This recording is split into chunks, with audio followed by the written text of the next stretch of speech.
ಎಲ್ಲರಿಗೂ ನಮಸ್ಕಾರ. Welcome back to ಮನಸ್ಸು ಅಕ್ವಾ ಆ್ಯಂಡ್ ಅಗ್ರಿ ಫಾರ್ಮಿಂಗ್. ಇವತ್ತು ಈ ವಿಡಿಯೋದಲ್ಲಿ ನಾನು ನಿಮಗೇನು ತಿಳಿಸ್ಕೊಡ್ತಾ ಇದ್ದೀನಿ ಅಂತಂದರೆ, ಮೀನು ಕೃಷಿ ಮಾಡೋರು ಯೂಸ್ ಮಾಡ್ತಕ್ಕಂಥ ಒಂದು ಕಾಪರ್ ಸಲ್ಫೇಟ್ ಕೆಮಿಕಲ್ ಬಗ್ಗೆ ತಿಳಿಸ್ಕೊಡ್ತಾ ಇದ್ದೀನಿ. ಕಾಪರ್ ಸಲ್ಫೇಟ್ ನಾವು ಈ ಮೀನು ಕೃಷಿಯಲ್ಲಿ ಯಾಕಪ್ಪ ಯೂಸ್ ಮಾಡ್ತೀವಿ ಅಂತಂದರೆ, ಅದು ಹೇಳೋದಕ್ಕಿಂತ ಮುಂಚೆ ಏನು ಹೇಳ್ತೀನಿ ಅಂತಂದರೆ, ಕಾಪರ್ ಸಲ್ಫೇಟ್ನ ಬಳಕೆ ನೀವು ಆದಷ್ಟು ಕಡಿಮೆ ಮಾಡಿ ಮೀನು ಕೃಷಿಯಲ್ಲಿ.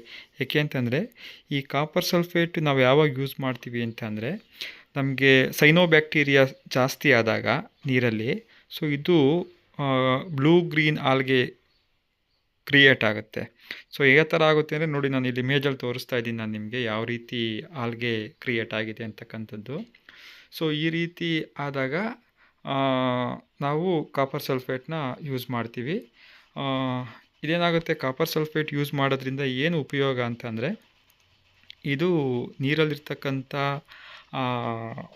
ಏನು ಆಲ್ಗೆ ಡೆವಲಪ್ಮೆಂಟಿಗೆ ಏನೇನು ಇದಿದೆಯೋ ಅದನ್ನೆಲ್ಲದನ್ನು ಕಂಟ್ರೋಲ್ ಮಾಡುತ್ತೆ. ಸೊ ಮತ್ತು ಬ್ಯಾಕ್ಟೀರಿಯಾ, ಫಂಗಲ್ದು ಮತ್ತು ಇದು ಇವನ್ ಸಮೇತ ಇದು ಪ್ಲ್ಯಾಂಟನ್ಸ್ ಡೆವಲಪ್ಮೆಂಟು, ಪ್ಲ್ಯಾಂಟನ್ಸು ಎಲ್ಲವನ್ನೂ ಕಿಲ್ ಮಾಡುತ್ತೆ. ಸೊ ಕಿಲ್ ಮಾಡಿ ಬ್ಲೂ ಗ್ರೀನ್ ಆಲ್ಗೆ ಡೆವಲಪ್ ಆಗೋವಂಥದ್ದು, ಪಾಂಡಲ್ಲಿ ಬ್ಲೂ ಗ್ರೀನ್ ಆಲ್ಗೆ ಡೆವಲಪ್ ಆಗೋವಂಥದ್ದನ್ನ ಕಂಟ್ರೋಲ್ ಮಾಡುತ್ತೆ. ಸೊ ಆ ಪರ್ಪಸ್ಗೋಸ್ಕರ ನಾವು ಇದನ್ನು ಯೂಸ್ ಮಾಡ್ತೀವಿ. ಯಾವಾಗ ಯೂಸ್ ಮಾಡಬೇಕು ಅಂತಂದರೆ, ಇದು ತುಂಬ ನಿಮಗೆ ಅಂದರೆ ಕಂಟ್ರೋಲ್ ವಾಟ್ರ್ ಚೇಂಜ್ ಮಾಡಿ ಇವನ್ ಪೊಟ್ಯಾಷಿಯಂ ಪರ್ಮಾಂಗನೇಟು ಬೇರೆ ರೀತಿ ಎಲ್ಲ ಯೂಸ್ ಮಾಡಿ ಆದಾಗೂ ಸಮೇತ ನಮಗೆ ಬ್ಲೂ ಗ್ರೀನ್ ಆಲ್ಗೆ ಅಂತಕ್ಕಂಥದ್ದು ಕಂಟ್ರೋಲ್ ಬರದೇ ಇದ್ದಾಗ, ಅಂಥ ಸಂದರ್ಭದಲ್ಲಿ ಈ ಕಾಪರ್ ಸಲ್ಫೇಟ್ನ ಯೂಸ್ ಮಾಡಿ. ನೋಡಿ ನನ್ನ ಪಾಂಡಲ್ಲಿ ಫುಲ್ಲು ಅಂದರೆ ಎಂಟೈರ್ ಪಾಂಡು 10 ಗುಂಟ ಪಾಂಡ್ ಪೂರ್ತಿ ನಿಮ್ಮ ಟಾಪ್ ಸರ್ಫೇಸ್ ಎಲ್ಲಿ ನೋಡಿದ್ರೂ ಸಮೇತ ನಿಮಗೆ ಫೀಡಿಂಗ್ ಕೊಡಲಿಕ್ಕೂ ಸಮೇತ ಸ್ಪೇಸ್ ಇಲ್ಲ, ಅಷ್ಟು ಆಲ್ಗೆ ಅಂತಕ್ಕಂಥದ್ದು ಕ್ರಿಯೇಟ್ ಆಗಿತ್ತು.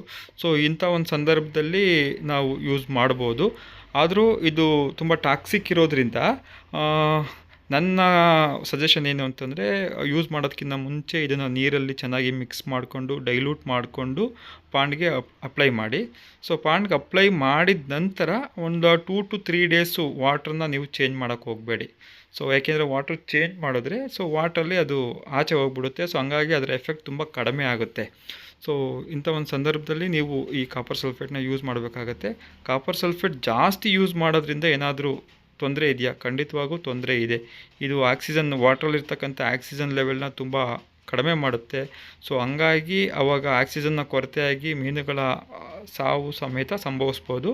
ಸೊ ನಾನಿಲ್ಲಿ ಮಾಡ್ತಿರ್ತಕ್ಕಂಥದ್ದು ಮರಳು ಕೃಷಿ ಆಗಿರೋದ್ರಿಂದ ಇಲ್ಲಿ ಇದಕ್ಕೆ ಅಷ್ಟು ಎಫೆಕ್ಟ್ ಆಗೋಲ್ಲ. ಯಾಕೆ ಅಂತಂದರೆ, ಇದು ಓಪನ್ ಏರ್ ಬ್ರೀತರ್ ಆಗಿರೋದ್ರಿಂದ ಇದಕ್ಕೆ ಆಕ್ಸಿಜನ್ ಕಡಿಮೆ ಆಯಿತು ಅಂಥ ಸಂದರ್ಭದಲ್ಲಿ ಮೇಲೆ ಬಂದು ನ್ಯಾಚುರಲ್ಲಾಗಿ ಆಕ್ಸಿಜನ್ ತೊಗೊಂಡು ಬ್ರೀತ್ ಮಾಡುತ್ತೆ.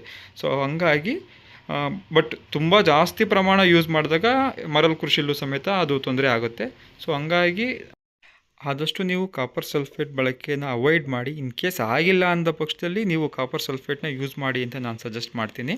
ಏಕೆಂದರೆ ನಾನು ಒಂದು ಕಲ್ಚರಲ್ಲಿ 1 or 2 times ಒಂದು ಕಲ್ಚರಲ್ಲಿ ಯೂಸ್ ಮಾಡ್ತೀನಿ.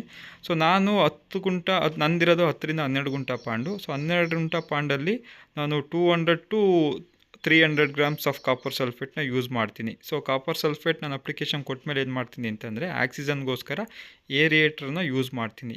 ಏಕೆಂದರೆ ಫಿಶ್ ಜಾಸ್ತಿ ಸ್ಟ್ರೆಸ್ ಆಗುತ್ತೆ. ಏಕೆಂದರೆ ಇದು ಕಾಪರ್ ಸಲ್ಫೇಟ್ ಕೆಮಿಕಲ್ ತುಂಬ ಸ್ಟ್ರೆಸ್ ಅಂದರೆ ಮೀನುಗಳನ್ನ ಸ್ಟ್ರೆಸ್ ಮಾಡುತ್ತೆ.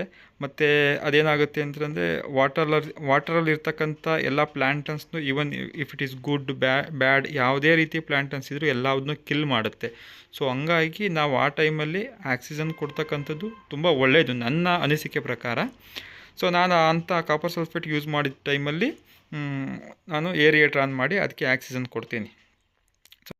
ಇವತ್ತು ನಾನು ಕೊಟ್ಟಿರ್ತಕ್ಕಂಥ ಕಂಟೆಂಟ್ ನಿಮಗೆಲ್ಲ ಇಷ್ಟ ಆಗಿದರೆ ದಯವಿಟ್ಟು ನನ್ನ ಚಾನಲ್ನ ಸಬ್ಸ್ಕ್ರೈಬ್ ಮಾಡಿ, ವಿಡಿಯೋಸ್ನ ಶೇರ್ ಮಾಡಿ ಎಂದು ಹೇಳುತ್ತಾ ಇವತ್ತಿಗೆ ಈ ವಿಡಿಯೋ ಇಲ್ಲಿಗೆ ಮುಗಿಸ್ತಾ ಇದ್ದೀನಿ.